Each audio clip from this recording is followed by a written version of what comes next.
কিরকম?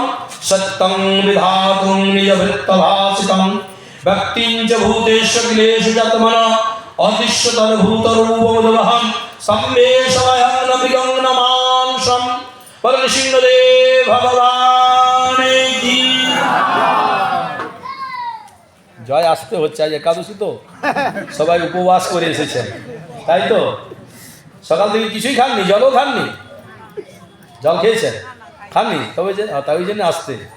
কিন্তু আমরা আগের দিনই বলেছি যে ভগবানের জয় দিতে হবে, একবারে নাভি থেকে উচ্চারণ হবে।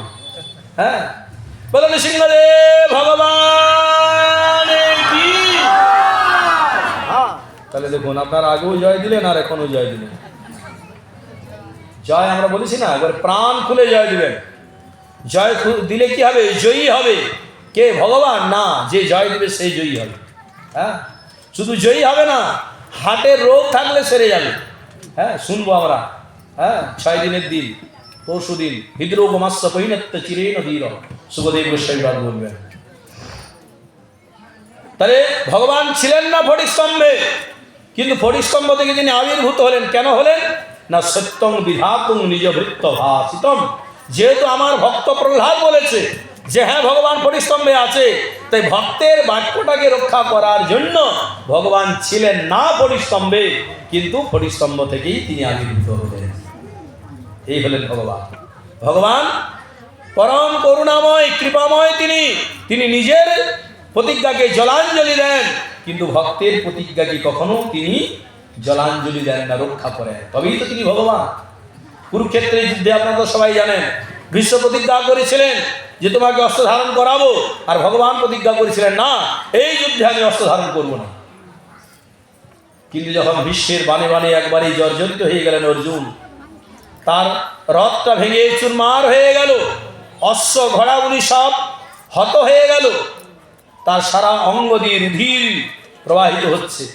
অর্জুন বলছেন, হে কৃষ্ণ, তুমি একবার আমার দিকে ফিরে তাকাও, তোমার ওই ভুবন মোহন মূর্তিকে দর্শন করে আমি শেষ নিঃশ্বাস ত্যাগ করি। যেই তাকালেন, ভগবান আর স্থির থাকতে পারলেন না, রথ থেকে লাফ দিয়ে, আর ওই রথটা তো ভেঙে গেছে, চাকাগুলো এখানে ওখানে ছত্র ছড়িয়ে রয়েছে, সে একটা রথের চাকা নিয়ে আর বিশ্বের দিকে ধাবিত হলেন। বিশ্ব ধাবিত হলেন ভগবানের দিকে, হাত জোড় করে সাষ্টাঙ্গে প্রণাম হয়ে পড়লেন। ভগবান বলছেন, ভীষ্ম, আজ আমার হাত থেকে কেউ তোমায় রক্ষা করতে পারবে না। হাসছেন ভীষ্ম, বলছেন, আমার মতো ভীষ্মকে হত্যা করতে গেলে আপনার অস্ত্র ধারণের দরকার? আপনি ইচ্ছা করলেই আমার মতো শত সহস্র ভীষ্মকে মুহূর্তের মধ্যে নিশ্চিহ্ন করে দিতে পারেন জগৎ থেকে, কিন্তু আমি ভেবে দেখলাম আপনি কত করুণাময়, কৃপাময়। তো ভগবান শ্রীকৃষ্ণচন্দ্র বলছেন, ভীষ্ম, এর মধ্যে করুণা কোথায় খুঁজে পেলে? করুণা নয়, আপনি প্রতিজ্ঞা করেছিলেন, ভুলে গেছেন সেই কথা? আপনি প্রতিজ্ঞা করেছিলেন এই কুরুক্ষেত্রের যুদ্ধে অস্ত্র ধারণ করবে না, আর আমি হেলায় তাচ্ছিল্য সহকারে বলেছিলাম যে আপনাকে অস্ত্র ধারণ করাবো। তাই আপনি আপনার নিজের প্রতিজ্ঞাটাকে জলাঞ্জলি দিয়ে প্রভু আমার ভীষ্মের প্রতিজ্ঞাটাকে রক্ষা করলেন। আপনি এতটাই কৃপাময়, করুণাময়।